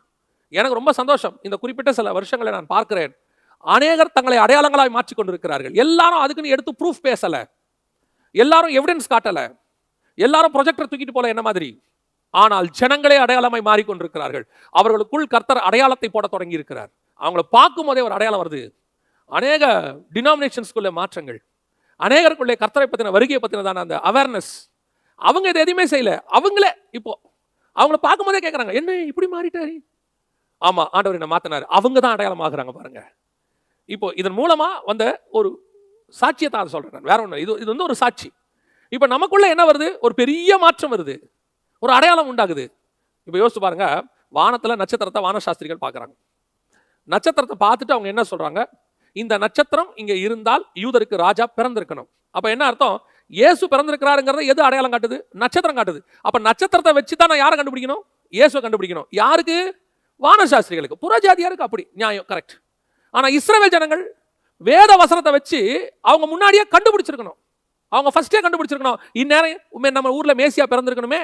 இவங்க வந்து சொன்ன பிறகு ஏரோது வேத சாஸ்திரங்களையும் நியாயப்பிரமாணங்களையும் கூப்பிட்டு கேட்கிறாரு. என்ன கூப்பிட்டு கேட்கிறாரு? மேசியா எங்க பிறப்பார்? ஆமா, அவர் சொன்ன கணக்கின்படி தான் பிறப்பாரு. இந்த வானசாஸ்திரிகள் சொன்ன பிறகு வரக்கூடியதான இந்த அறிவு, அதுக்கப்புறம் அவங்க என்ன பண்ணாங்கிறது வேற விஷயம். அந்த அறிவு இவங்களுக்கு முன்னாடியே வந்திருக்கணும். எப்படி வந்திருக்கணும்? இவங்க தான் சொல்லணும், எங்க ஊர்ல மேசியா பிறந்திருக்கிறாரு. அப்ப ஜனங்கள் எல்லாரும் அவரை பார்க்க வந்திருப்பார்கள். ஆட்டோமேட்டிக்கா காஸ்பல் வேற மாதிரி போயிருக்கும். அதைத்தான் நான் உங்களுக்கு சொல்ல வரேன். நீங்கள் மாடலா மாறினா ஜனங்க ஆட்டோமேட்டிக்கா வந்துருவாங்க. இப்ப நம்ம அடையாளத்தை வெளியே தேடிக்கிட்டு இருக்கிறோம். அடையாளத்தை வேற எங்கேயோ தேட நம்மளே கேட்டுக்கிட்டு இருக்கிறோம். இன்னும் ஒரு அடையாளம் காட்டணும், ஒரு அடையாளம் வேணும், ஒரு அடையாளம். கேட்கறது தப்புன்னு சொல்லல, அது ஒரு ஸ்டாண்டர்ட். ஸ்பிரிச்சுவல்னா நீங்களே அடையாளமாய் மாறுவது தான் அடுத்த ஸ்டாண்டர்ட். நான் ஒரு அடையாளம், என்னை பார்க்கும் போது தெரியணும் இயேசு வராருன்னு, என்னை பார்க்கும் போது தெரியணும் இயேசு நல்லவர்னு, என்னை பார்க்கும்போது தெரியணும் இயேசு சாந்த குணம் உள்ளவர்னு, என்னை பார்க்கும்போது தெரியணும் இயேசு மகத்துவம் உள்ளவர்னு, என்னை பார்க்கும்போது தெரியணும் இயேசு அற்புதம் உள்ளவர்னு. அது எல்லாத்தோட முக்கியம், என்னை பார்க்கும்போது தெரியணும் இயேசு பரிசுத்தம் உள்ளவர்னு. நான் தான் அடையாளம், ஐ ஆம் த சைன். இன்னைக்கு நம்ம அப்படி இருக்கிறோமா? நம்மளை பார்த்தா என்ன சொல்றாங்க? நீயே இப்படி இருக்க. இன்னைக்கு நம்மளை பார்க்குறவன் எப்படி இயேசுவை ஏற்றுக்கொள்வாங்க? நம்முடைய குணாதிசயத்தை பார்க்குறவங்க யாராவது இயேசுவை ஏற்றுக்கொள்வாங்களா? நமக்குள்ள இருக்கிற ஆக்டிவிட்டிஸை பார்க்குறவங்க யாராவது இயேசுவை ஏற்றுக்கொள்வாங்களா? சொல்லுங்க. உங்க பக்கத்து வீட்டுக்காரங்க இயேசுவை ஏற்றுக்கொள்வாங்களா? நான் எப்பவுமே சொல்வேன், தூரத்தில் இருக்கிறாங்கல்ல. சமீபத்தில் ஒரு அரசியல் கட்சி தலைவரை குறித்து ஒருத்தர் ஒரு கருத்து தெரிவித்திருந்தார். அவர் சொன்ன கருத்து அந்த அரசியல் தலைவருக்கு அது அப்பாற்பட்டது, அது வேற விஷயம், நம்ம அவரை பற்றி போகல. ஆனால் அந்த கருத்தை நம்ம எடுக்கணும். அவர் என்ன சொன்னாரு? அந்த அரசியல் தலைவரை தூரத்திலிருந்து கவனிக்கிறவர்கள் பயங்கரமா அட்ராக்ட் ஆகுறாங்க, அட்ராக்ட் ஆகி அவர் பின்னாடியே போறாங்க. ஒரு காலகட்டத்தில் கிட்ட போறாங்க. கிட்ட போன பிறகு அவருடைய சுயரூபம் ஒன்று தெரிகிறது. ஆட்டோமேட்டிக்காக அவரை விட்டு ஒவ்வொருத்தராய் பிரிகிறார்கள் அப்படின்னு சொல்லி ஒரு லிஸ்ட் போட்டாங்க. பாருங்க, இவங்கெல்லாம் ஒரு காலத்தில் தூரத்தில் இருந்தவங்க, ஒரு பீரியட்ல கிட்ட வந்தவங்க, அதுக்கப்புறம் அவரை விட்டு தூரம் போயிட்டாங்க. அதை நான் அந்த ஸ்டாட்டிஸ்டிக்ஸை பார்த்தேன். அது ஒரு வகையில் உண்மை. தூரத்துல இருந்து நம்மளை பார்க்கும்போது நம்ம இப்ப அதை விட்டுருவோம், இப்ப நம்ம கிட்ட வருவோம். தூரத்துல இருந்து நம்மளை பார்க்கும்போது ஒரு அட்ராக்ட் இருக்கு.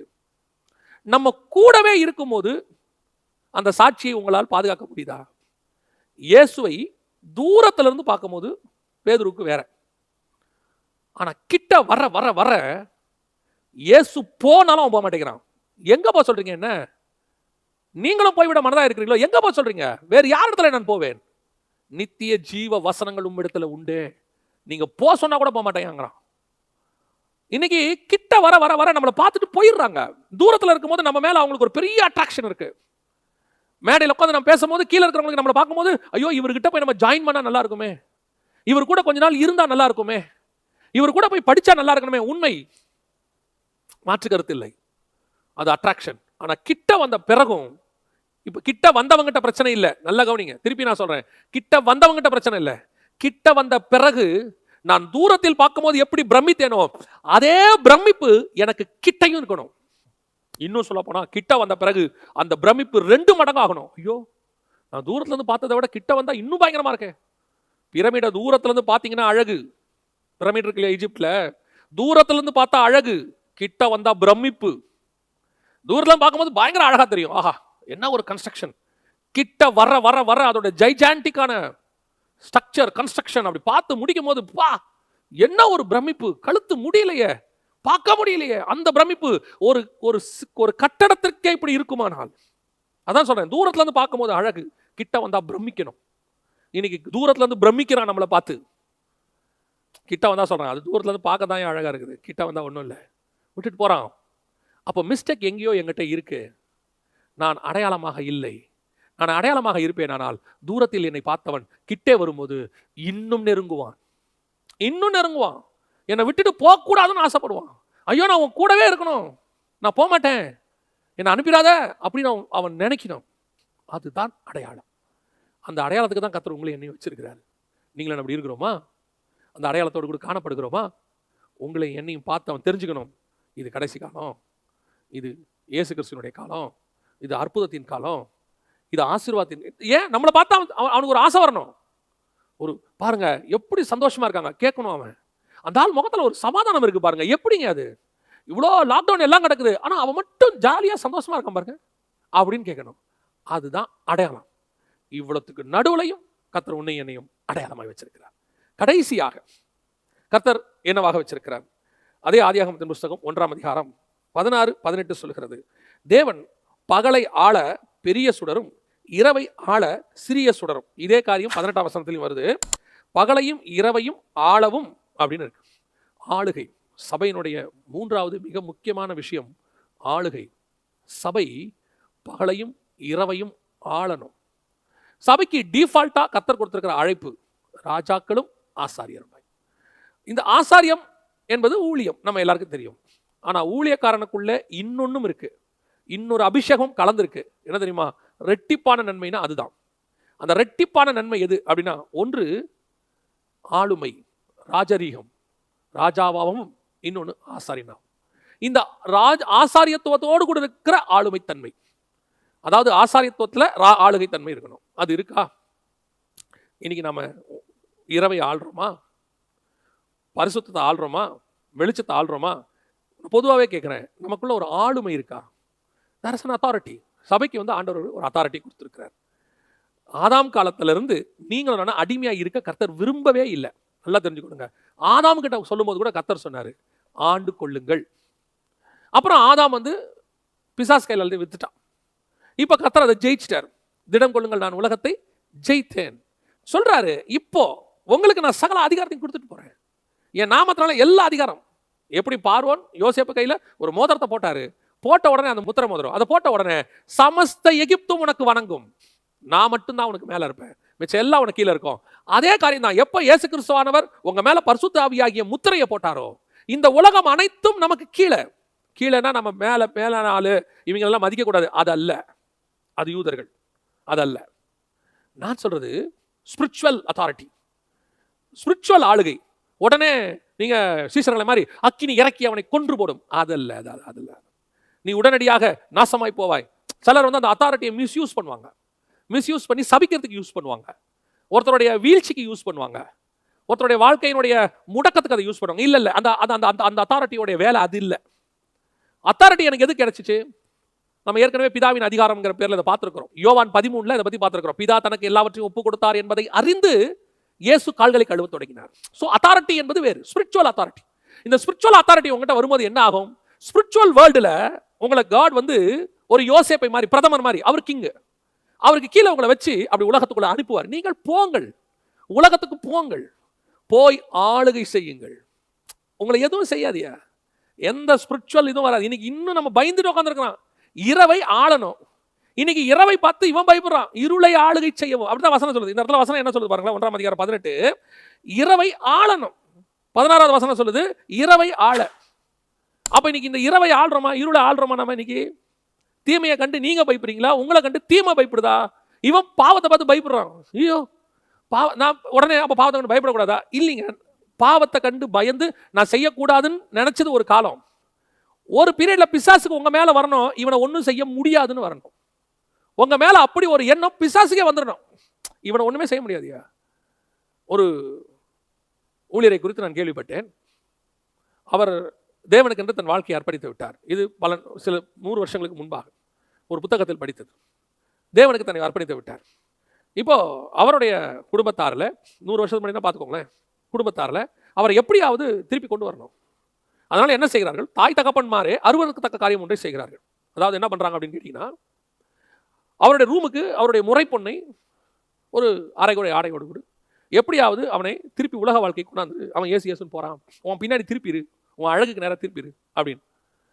அந்த நிமிஷத்துல அந்த மனுஷன் அந்த பிசாசை கட்டி அந்த பெண் பின்னிட்டு விழுந்து, இதைத்தான் சொல்றேன், அந்த பாவம் உங்களை கண்டு பயப்படணும், உங்ககிட்ட வரதுக்கு பயப்படணும். அதுதான் இரவை ஆளுதல். இன்னும் நாம என்ன பண்ணிட்டு இருக்கிறோம்? இரவு நம்மளை ஆண்டுகிட்டு இருக்கு, இருள் நம்மளை ஆண்டுகிட்டு இருக்கு. இன்னும் நம்ம சொல்றோம், இன்னும் என்னால் இதை விட முடியலையே, இன்னும் இந்த பாவத்தை என்னால் விட முடியலையே, நான் இன்னும் பலவீனமா இருக்கிறேனே. அப்படின்னா இன்னும் ஆளுகமை அத்தாரிட்டியை கையில எடுக்கலன்னு அர்த்தம். கொடுக்கிறவர் கொடுத்துட்டாரு மோதிரத்தை. இப்போ நான் சொல்றது ஒரு உதாரணத்துக்குன்னு வச்சுக்கோங்க, ஜஸ்ட் an எக்ஸாம்பிள். இப்போ பார்வோன் யோசேப்பு கிட்ட மோதிரத்தை போட்டுட்டார். இப்போ யோசேப்பு சமஸ்த எகிப்துக்கும் பிரதமர். அதாவது பார்வோனை தவிர அவருக்கு மேல ஒருத்தர் கூட இல்லை. இப்போ யோசேப்பு ரதத்துல போறார். போகும்போது அந்த இடத்துல போர்த்திபார் நிக்கிறார் எதிரில், ஜெயில் போர்த்திபார் நிக்கிறார். இப்போ யோசேப்பு, நான் சொல்ற ஒரு உதாரணம், ஜஸ்ட் an இமேஜினேஷன். அப்படி நிக்கிறார். நிற்கும் போது யோசேப்பினுடைய மனநிலை எப்படி இருக்கும்? எப்படி இருக்கணும் நியாயமா? அப்படி பார்த்த உடனே என்னை ஜெயிலில் வச்சவர், நான் தப்பு செய்யல ஆனால் என்னை ஜெயிலில் வச்ச, இப்போ நியாயமா என்ன ஆயிருக்கணும்? நமக்கு ஒரு சின்ன கில்ட்டி. இல்லைன்னா இப்படி கூட வச்சுக்கோங்களேன், அந்த போத்திபார் நிற்கிறாரு, இவர் வீட்டில் நான் ஒரு நாள் வேலை செஞ்சேன் அப்படின்னு நமக்கு தோணுச்சுன்னா, என் அத்தாரிட்டியை நான் இன்னும் எடுக்கலன்னு அர்த்தம்.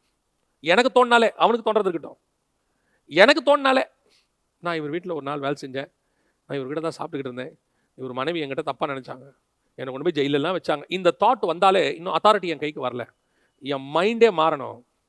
இன்னைக்கு இந்த போர்த்திபாருக்கு சாப்பாடு போட வேண்டிய இடத்துல கர்த்தர் என்ன வச்சிருக்கிறாரு.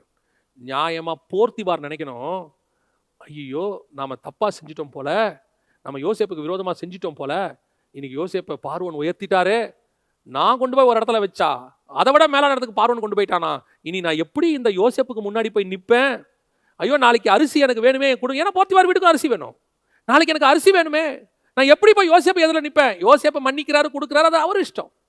அந்த பயம் போத்திபாருக்குள்ள வரணும், ஏன் யோசேப்புக்கு வரணும்? ஏன்னா என் கையில் இப்போ என்ன இருக்கு? மோதிரம் இருக்கு. அந்த முத்திரை மோதிரம் தான் உனக்குள்ள இருக்கிற பரிசுத்த ஆவியானவர். எபேசியர் 4:30 சொல்லுது, மீட்கப்படும் நாளுக்கு என்று முத்திரையான ஆவியானவர். அப்படி இருக்கும்போது உனக்கு என்ன அத்தாரிட்டி இருக்கணும்? நீ இன்னைக்கு பாவத்தை கண்டு பயப்படுற, தீமையை கண்டு பயப்படுற. கொஞ்சம் பேர் வந்து உன்னை அப்படி பண்றேன் பாரு, உன்னை உன் சபையை இடிக்கிறேன் பாரு, சொல்லி பாருங்க, வச்சு பாரு கைய, நீ இடிச்சா கத்தர் கட்டுவாரு. அதான் உண்மை. சிலர்லாம் இன்னைக்கு அப்படியே இது இந்த ஆட்சி வரக்கூடாது, அந்த ஆட்சி வரக்கூடாது இப்படின்னு உலகளாவிய எல்லா நாட்டில் எலெக்ஷன் நடக்கும் போதும் ஜபம், அவர் வரக்கூடாது, இவர் யார் வேணா வரட்டும், யார் வேணா வரட்டும். பாதாளத்தின் வாசல்கள் சபையை மேற்கொள்ளாது. சபையினுடைய டிராபேக்கே ஆட்சியை கண்டு சபை பயப்படுது, ஆட்சியாளர்களை கண்டு சபை பயப்படுது. திருப்பியும் சொல்றேன், ஆட்சிக்கும் ஆட்சியாளர்களுக்கும் மரியாதை கொடுக்க வேண்டியது அவசியம். துரைத்தனம். நீ ஏன் பயப்படணும்? தப்பு செஞ்சவன் ஏன் பயப்படணும்? சபை சத்தியத்தின் மேல கட்டப்பட்டிருக்கு, கர்த்தர் மேல கட்டப்பட்டிருக்கு. பில்லிகரங்காம் ஐயா சொன்னதான் சரி. பிரசிடென்ட்டுக்கு நிக்கிறீங்களா? நோ. ஏன்? நான் பிரசிடென்ட்டையே ஆசீர்வதிக்கிறவன், நான் பிரசிடென்ட்டுக்காக ஜாம் பண்ண வேண்டியவன். நான் பிரசிடென்ட் ஆகி போய் இன்னொருத்தங்கிட்ட தலை கொஞ்சம் நிற்க மாட்டேன். என்ன அத்தாரிட்டி பாருங்க, அந்த அத்தாரிட்டி உங்களுக்கு எனக்கும் வரணும், இங்கே வரணும்.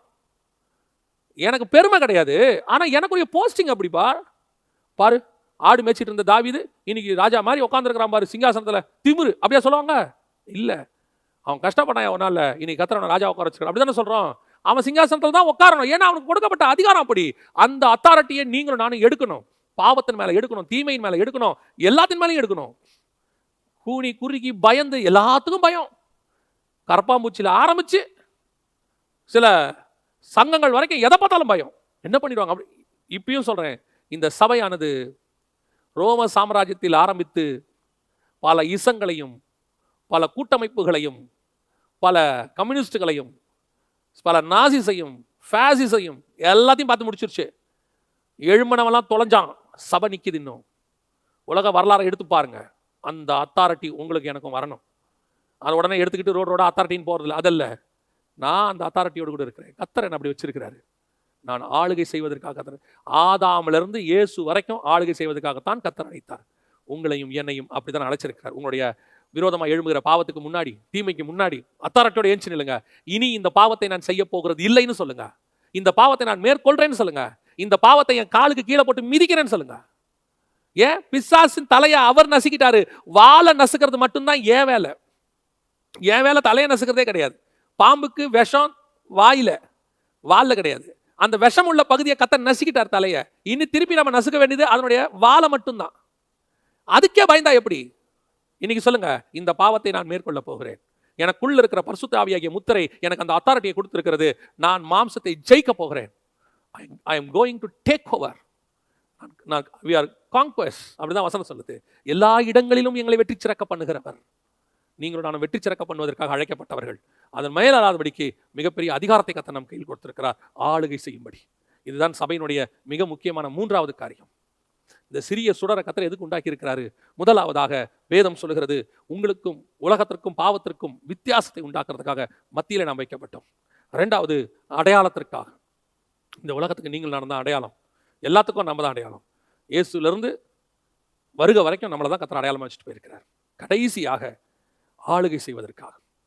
உலகத்தை அல்ல, நமக்குள்ள இருக்கிற உலகத்தை, பாவத்தை, தீமையை, மரணத்தை, நமக்கு விரோதமாய் போராடக்கூடியதான துரைத்தனங்களை எல்லாவற்றையும் ஆளுகை செய்யும்படி கர்த்தர் உன்னை என்னை வச்சிருக்கிறார். நாம் ஜெபிக்க போகிறோம். கண்களை மூடுவோம். சர்வ வல்லமையுள்ள எங்கள் ஆண்டவரே, தர்மையான நேரத்திற்காக உமக்கு ஸ்தோத்திரம். மகிமையுள்ள கரத்தில் தாழ்த்துகிறோம். தேவனாகிய கர்த்தர் எங்களுக்கு தந்த சந்தர்ப்பத்திற்காக நன்றி. வேத வாக்கியத்தின் மகத்துவத்துக்காக ஸ்தோத்திரம். விசேஷமாய் ஆண்டவரே, பாவத்தை மேற்கொள்ள கூடாதபடிக்கு தவித்து கொண்டிருக்கிற, பலவீனப்பட்டு இருக்கிற, எப்படி மேற்கொள்வது என்று தெரியாமல் இருக்கிற சகோதர சகோதரிகளுக்காக நான் ஜெபிக்கிறேன். இப்பொழுது பரிசுத்த ஆவியானவர் எங்களுக்குள் போட்டிருக்கிற முத்திரை, எங்களுக்கு கொடுத்திருக்கிற ஆளுகை, எங்களுக்கு இருக்கிற அத்தாரிட்டியை நாங்கள் பயன்படுத்துகிறோம், விடுதலையாக்குகிறோம். இந்த நிமிஷத்துல இருந்து பாவத்தை மேற்கொள்ள, பாவத்தை நசுக்க, பாவத்தை மேல் நடக்க, ஆண்டவரே அவைகளை எல்லாவற்றையும் நிர்மூலமாக்க இயேசுவின் நாமத்தினால எங்களுக்குள்ளே தேவனாகிய கர்த்தர் தந்த அத்தாரிட்டிக்காய் ஸ்தோத்திரம். எங்கள் பலத்தினாலும் அல்ல, பராக்கிரமத்தினாலும் அல்ல, தேவ ஆவினாலே ஆகும் என்று சொல்லப்பட்டபடி எங்களுக்கு தந்த ஆளுகைக்காக உமக்கு நன்றி. நாங்கள் அடையாளங்களாகவும் இந்த உலகத்திற்கு வித்தியாசமானவர்களாகவும் காணப்பட கிருபை பாராட்டும். எங்கள் ஆண்டவர் இயேசுவின் நாமத்தில் பிதா.